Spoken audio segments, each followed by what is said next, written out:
imise ciidood ayay muslimiintu leeyihiin waxa ay leedahay laba ciid ciidul fitri iyo ciidul adha laakiin waa maxay ciidul adha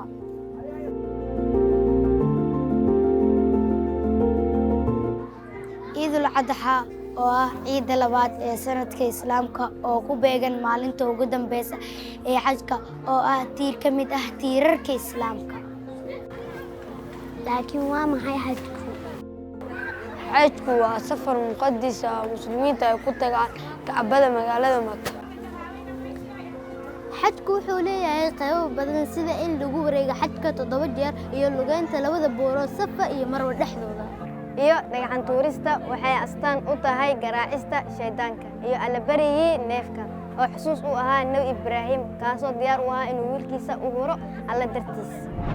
intaa kadib ragga ayaa madax iska xiira dumarkana tintooda ayay wax yar ka jaraan waxaana sidaas la sameeyaa 10ka bisha Dhulxijja oo ah maalinta ciida waxaana la qalaa xoolaha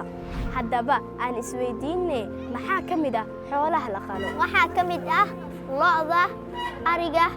iyo geela imse maalin ayuu soconayaa xoolo qalka ciida kadib waxa uu soconayaa 3 maalmood salaada ciida kadib muslimiintu maxaa ay qabtaan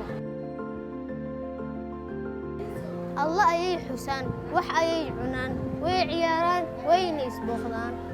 سيدوها دقنك النبي ما أنت عيدا